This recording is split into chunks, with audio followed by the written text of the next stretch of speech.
In November 1832, carpenters tidied up their work and placed the finishing touches on their months-long construction efforts at the Fox, Wisconsin portage in the Michigan Territory frontier. After they packed up their tools and returned to St. Louis, the newly finished home's residents moved in, 29-year-old John Harris Kinsey and his wife, Juliet. The home was substantial, reflecting not the owner's wealth, but the fact that the structure was built as more than just a house. It was constructed as a federal embassy between the United States government and the Ho-Chunk Nation, in whose homeland it was situated. John was the government-appointed sub-agent, or ambassador, at this Fort Winnebago Indian Agency. The time of his appointment coincided with a time of intense cultural convergence and conflict in the region. Vivid first-hand accounts of this period survive through Juliet Kinsey's personal writings, formalized 26 years later as a book titled Waban, The Early Day in the Northwest. This home is thus associated with significant personal stories of intercultural interaction, the region's military past, and the commencement of efforts to forcibly expel an entire people group from Wisconsin. Nearly 200 years of time and change has elapsed since this home was used as an Indian agency. But the history which was forged here still reverberates in the lives of people today. Walls of plaster and pine will never talk, but ours do stand in silent witness to essential stories of our past. As we investigate the fascinating details of this house and its construction, it is notable to consider that this structure is intertwined with a bigger story. There is history to be discovered beneath the surface.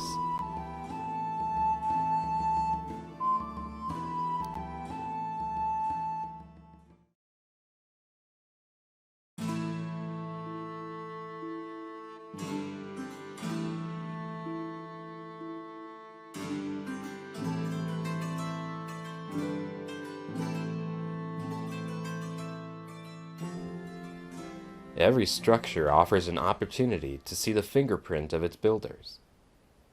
Within the boards, beams, bricks, and foundations, we see their individual levels of skill, some of the quirks of their building styles, where they chose to cut corners, and sometimes even glimpses of their personal lives.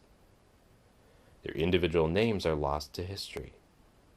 We know them only through their work. From archival documentation, we know that the builders of the agency house were contracted from St. Louis, more than 400 miles away. The home's architect, if any, is a mystery, although the house bears resemblance to Juliet Kinsey's childhood home in Middletown, Connecticut. While it is unknown whether the contractor, a military officer, the Kinsey family, or a trained architect designed the house, some aspects of its physical layout seem to be the result of workmen taking directions from the home's matron. Referencing Fort Winnebago, where the Kinseys lived prior to the agency house's construction, Juliet lamented the deficiency of closets, an inconvenience which had never occurred until too late to the bachelors who planned them.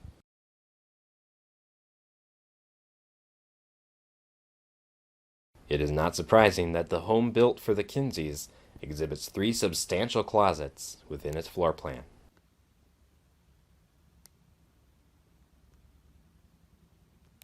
The structure's St. Louis workmen, along with local contractors, assembled materials from a broad radius: pine logs from 70 to 80 miles up the Wisconsin River, supplies from Green Bay, stone from 2.5 miles away, lime from 6 to 8 miles further up the Ho-Chunk Trail to Green Bay, bricks from 2 miles in the other direction, hardware from either across the Great Lakes or down the Mississippi. One thing which sticks out about these builders is that the crude driving labor involved did not come at the expense of fine attention to detail.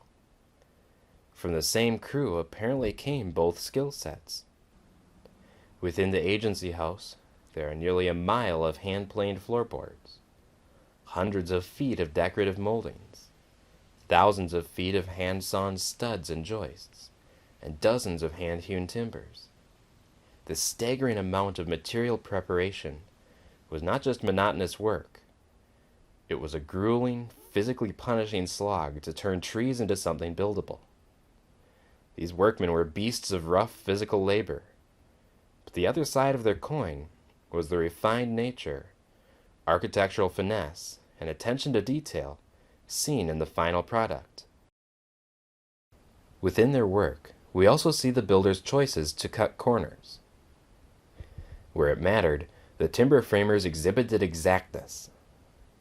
Where structural integrity was not at stake, however, extra physical effort was not wasted. Attic floor joists provide structural support at the base of the rafters, and also frame the ceiling of the upper story of the house. The bottom side of these joists must sit securely in place and provide a nailing surface for lath, while the top face of these beams is unimportant. A survey of the attic reveals that the builders chose to leave the top of some of these joists unsawn, since they had no need to be flat. To this day, a number of these joists still exhibit the natural log surface. It is fascinating to ponder that when we view traits such as these, we are viewing the results of the builder's decision-making process from 200 years ago.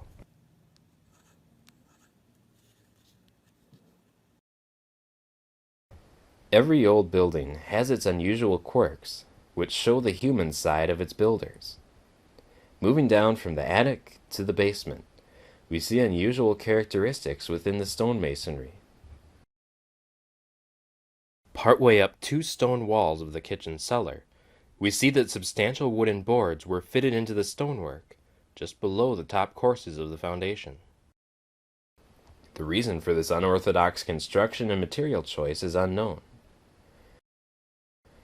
Other parts of the cellar exhibit small stones inserted at the same general level, possibly showing that the workmen were using the boards and small stones to level their work before laying down the final layers of foundation stones.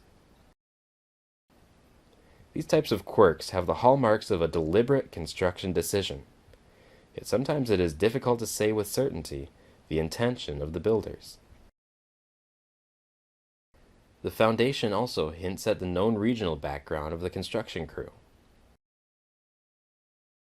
The bulk of the house rests on a limestone footing rather than full basement walls. Restoration work revealed that this stone footing hardly extends more than 20 inches below the wooden framework, leaving the floor joist sitting nearly on top of the pre-construction ground level. This shallow footing depth, which leaves the home susceptible to frost heave, may be a period labor-saving practice or a decision based on the soils present.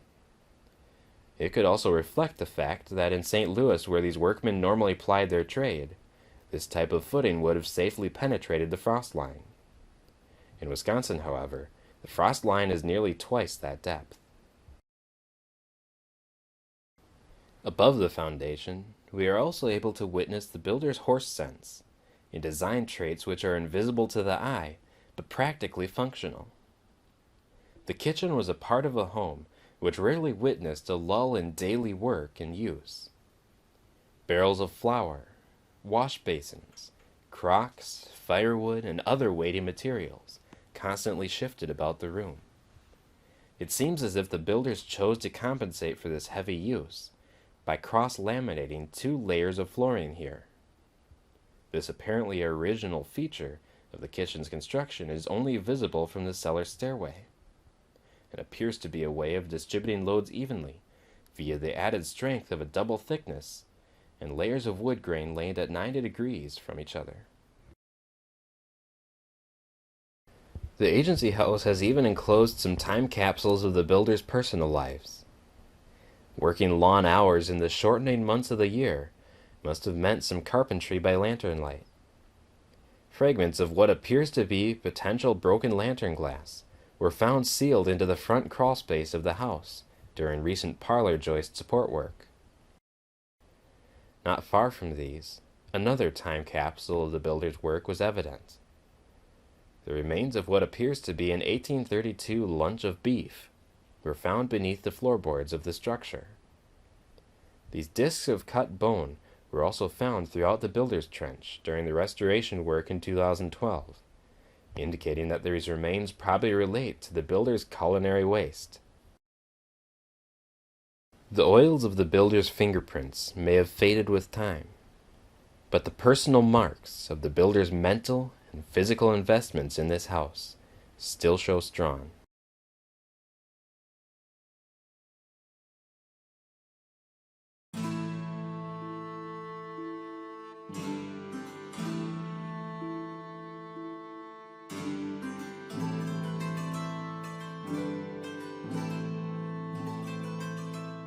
Changing times in Wisconsin history brought changing uses for the agency house.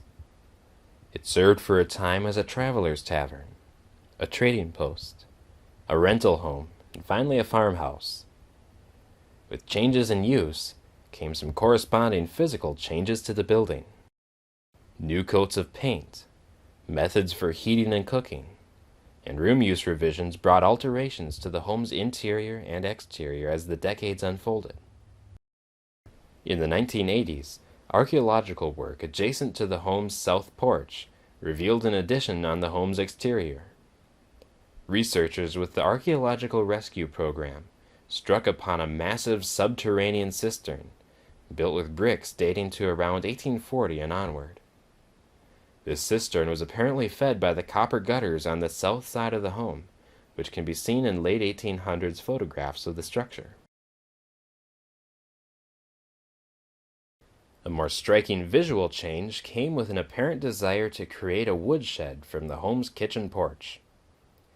This porch was originally built with an exterior door and window which opened onto an open plank-floored cove on the southwest side of the building.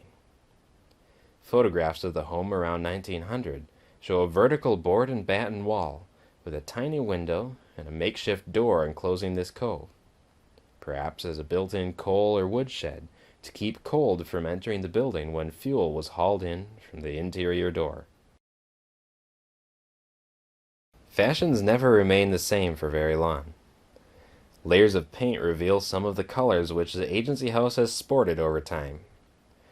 From an exterior color scheme of red and brown in the late 1800s, to a shocking yellow kitchen, the latest fashions in interior design found their way occasionally onto the woodwork, floors, and clapboards of the aging house.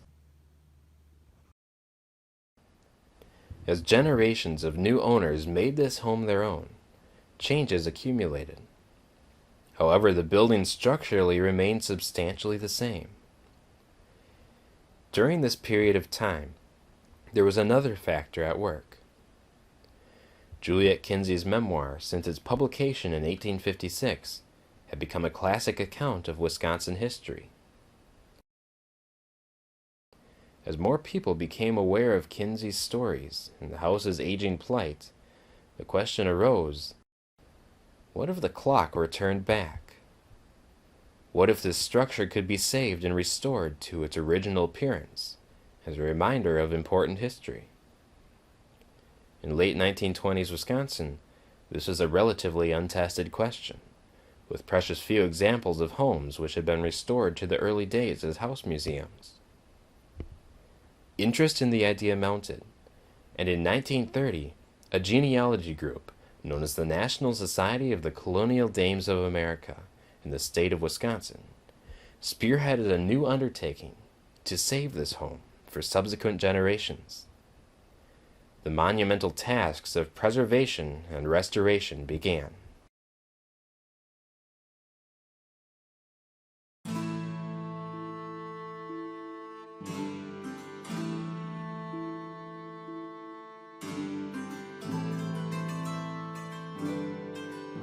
With this new initiative came the opportunity to identify and preserve surviving relics of the home's original construction, which had persisted unchanged through the years.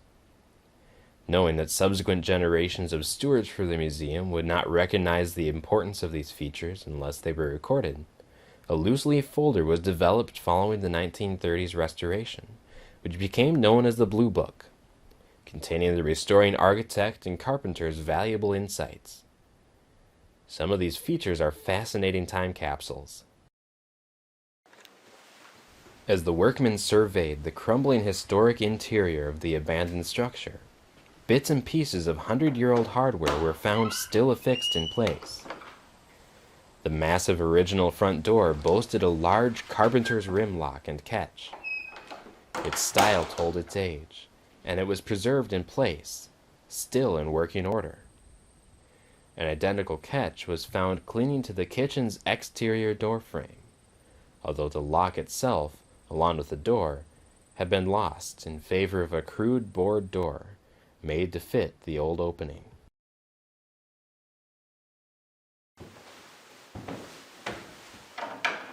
Another piece of original hardware was found nearby.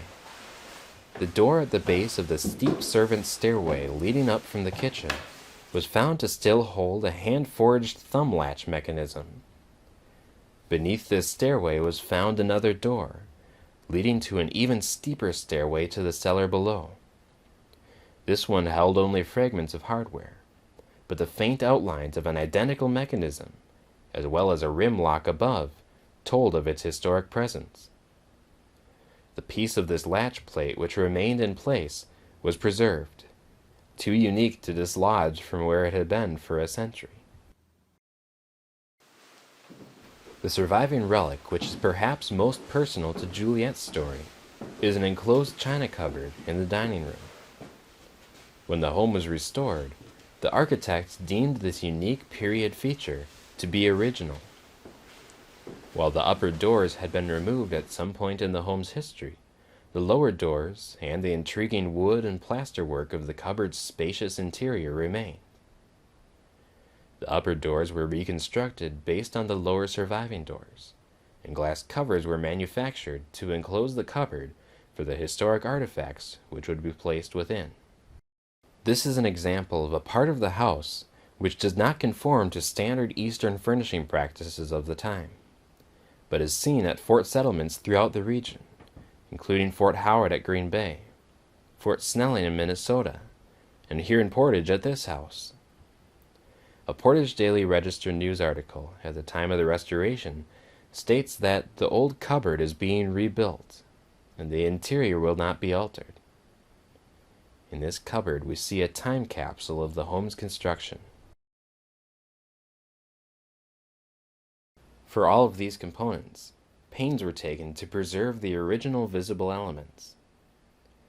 There are other components in the house, though, for which no effort has been made to visibly preserve, but which persist through the centuries regardless. Behind many of the home's plaster walls, historic hand-split lath affixed to the home's original structural framework remain as a reminder of the home's early days.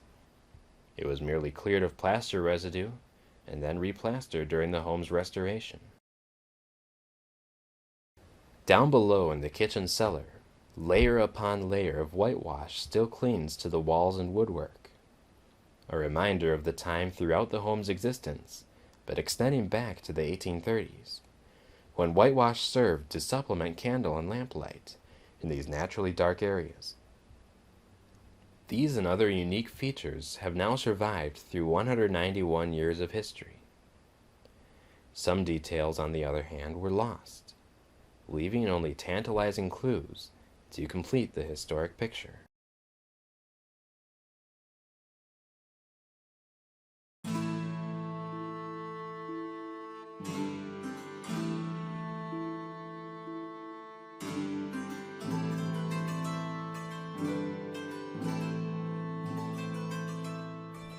Frank Riley, the Madison-based architect who was hired to lead the Agency House's 1930s restoration, took an investigative approach to his work.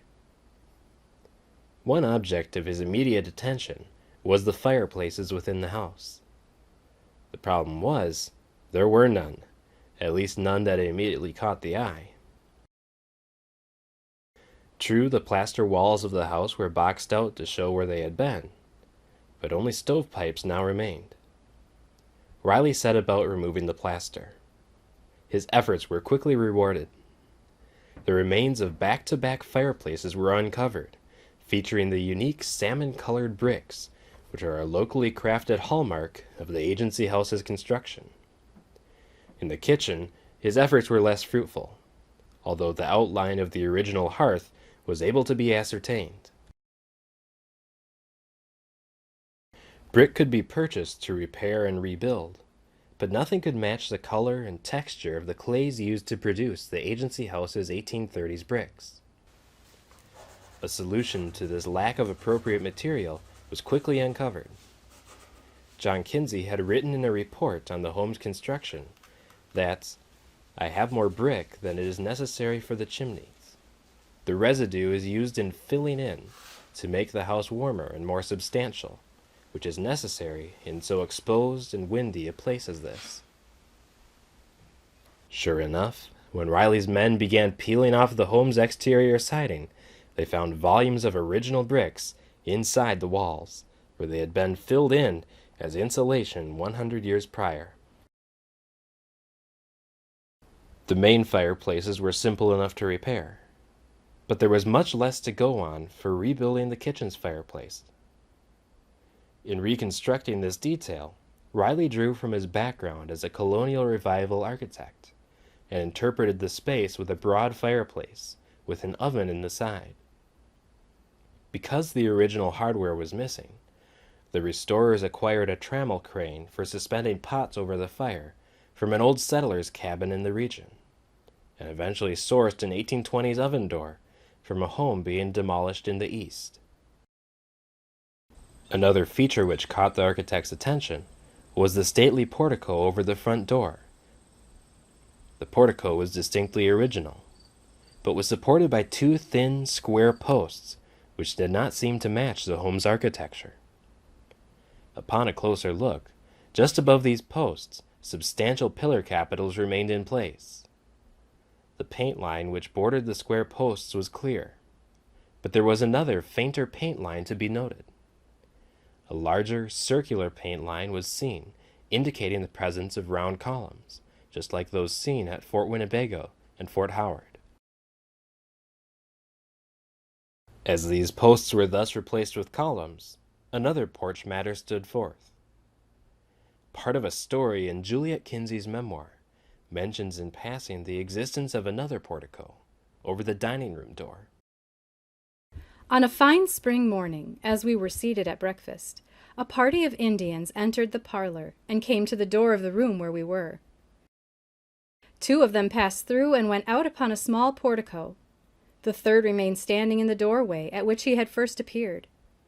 He was nearly opposite me, and as I raised my eyes, spite of his change of dress and the paint with which he was covered, I at once recognized him. When the crew began restoring the house, there was no hint of such a portico. But as the workmen removed the siding on the north side of the house, the outline of this long-since disappeared porch became visible. A replica of the original front door portico was reconstructed on the spot where it had been 100 years prior. This process of sorting clues to reconstitute missing details involves a good deal of investigation. The most readily available clues often relate to the builder's unique construction methods.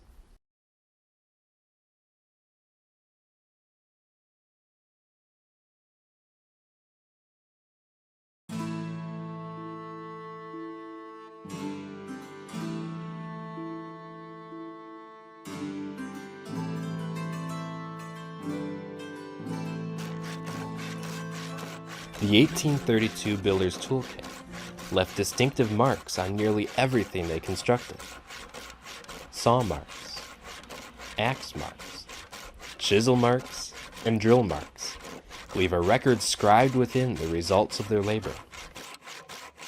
Sawmills shot up along the Wisconsin River corridor rapidly from the mid-1830s onward, turning the great northern pineries into lumber for sprouting communities.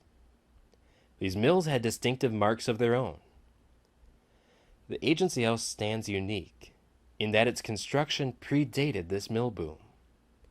No sawmills were available at the time on the Wisconsin River, meaning that the vast majority of the materials used were converted from log to lumber by hand. For large components of the house's construction, beams were produced by hand hewing them into shape. The process starts with chunking out the round of the log so the bulk is removed. This step leaves deep score marks from the axe in the finished log. The rough surface was then shaved with a heavy broadaxe, leaving it flat and smooth, but still scored from the earlier axe work.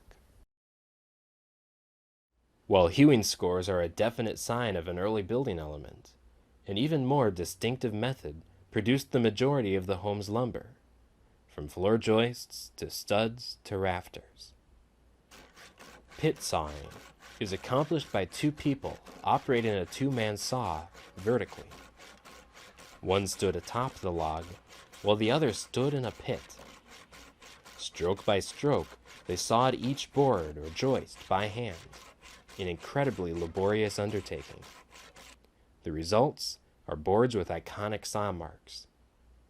While a mill would produce curved or perfectly vertical and even marks on the board, a pit saw's marks are uneven and often pitched slightly back and forth from the motion of the saw. These marks, paired with associated construction techniques such as hand-splitting lath and pegging joints with oak dowels, have led to the discovery of a surprising extent of original woodwork in the agency house. A look beneath the surface, where wear and planing has not erased the marks, reveals many surviving original building elements. Minus the modern electrical amenities, this look at the underside of the servants' stairway is one of the most concentrated views of diverse original elements in the entire structure.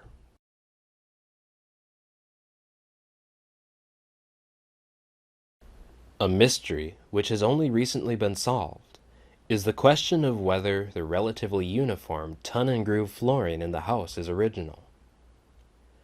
Common internet knowledge would indicate that extensive ton and groove flooring was not commonly used until after the invention of a special side matcher, ton and grooving machine in the 1880s.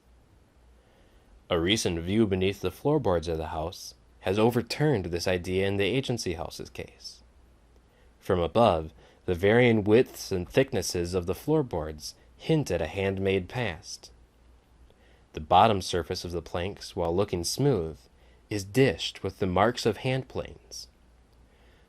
Where the hand planes did not completely obscure the saw marks beneath, pit saw marks are found, revealing that a mile of floorboards were sawn, tonned, and grooved by hand in 1832.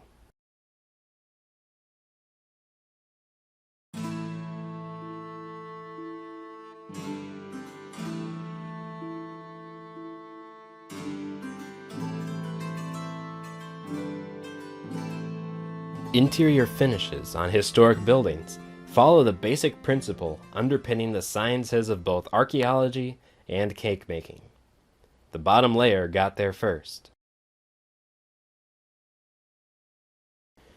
When the abandoned building was entered in the 1930s, the dim, musty atmosphere throughout all the old rooms revealed crumbling whitewashed plaster walls and woodwork with peeling paint.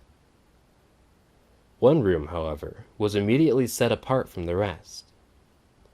In the largest room on the first floor, presumed to be the parlor, the plaster was hidden in areas behind layer after layer of old wallpaper. The restoration architect assigned his foreman, Roger Roberts, to begin carefully steaming away the old paper to investigate how the room looked when it was first built by the Kinseys. Fashions of years past were steamed back into view as the foreman sought the lowest and earliest wall finish.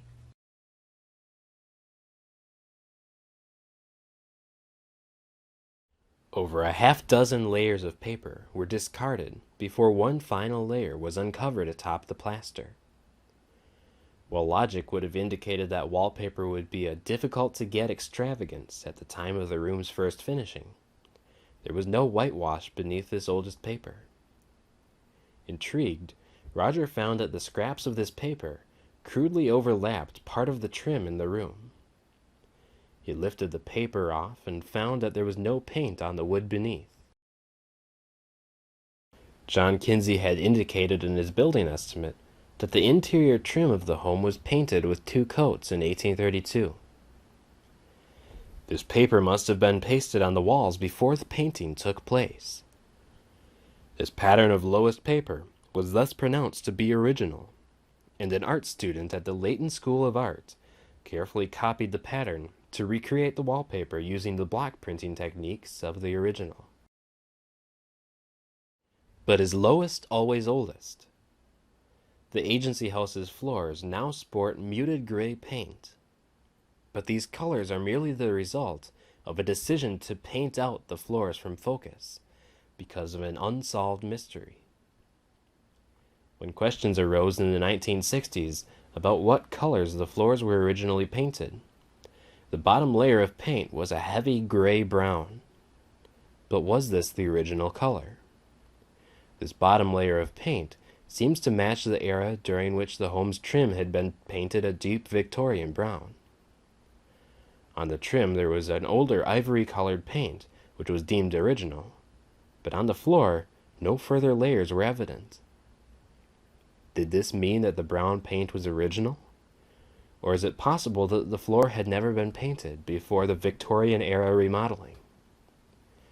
Both painted and unpainted floors would represent known period practices. To this day, the question remains unsolved.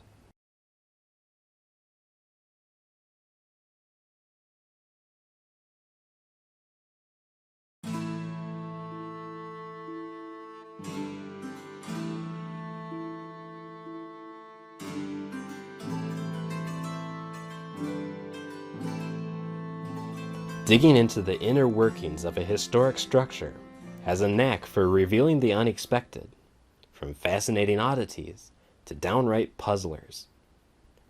Nearly a century of stewarding the agency house as a museum has resulted in its own unique roster of curiosities. During the recent quest to gain access to the building's front crawl space, a small square patch in the parlor floor next to the hearth was identified as a good candidate for making an access port.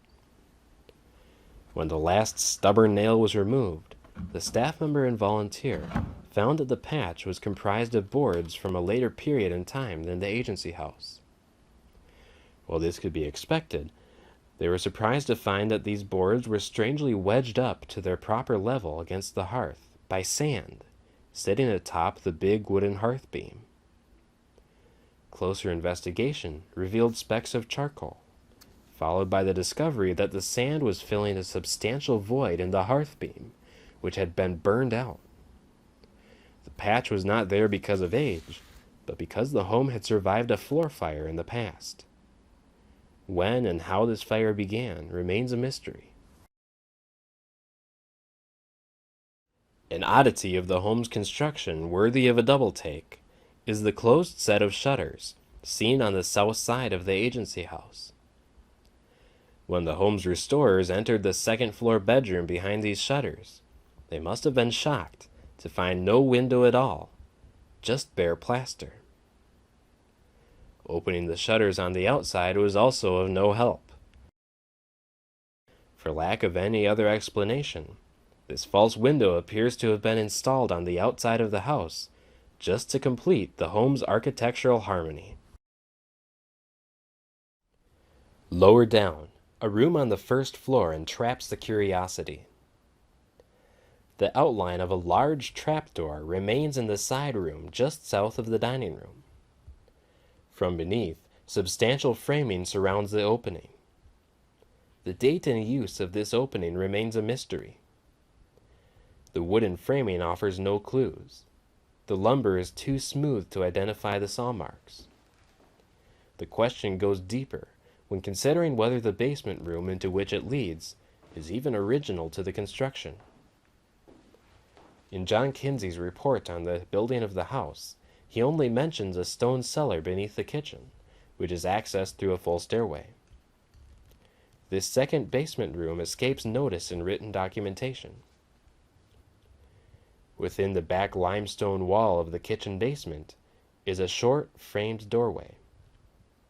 The substantial timbers framing the door appear early, but the next room has a much different feel from the kitchen cellar. Here, no traces of the otherwise ubiquitous whitewash adorn the walls. The walls contain many more fieldstones than in the kitchen's limestone cellar, and brickwork which dates to long after the agency house's construction is seen shoring up corners, the fireplace stack, and one of the openings. Was this room dug out after the original construction? If so, why is there an old doorway from the kitchen cellar leading into it? Did it begin life as a dirt root cellar and then get expanded into a basement? The answer remains evasive. Beyond the basement, perhaps most puzzling of all the curiosities came during the 1930s restoration, when workmen made a discovery sealed inside the wall of the house. A whiskey flask was found perched behind a lath. What started as an oddity became a full-on mystery when the bottle's maker was researched. The label on the bottle dates not to 1832 when the wall was constructed, but to around 1849. How, when, and why it got there will probably never be known.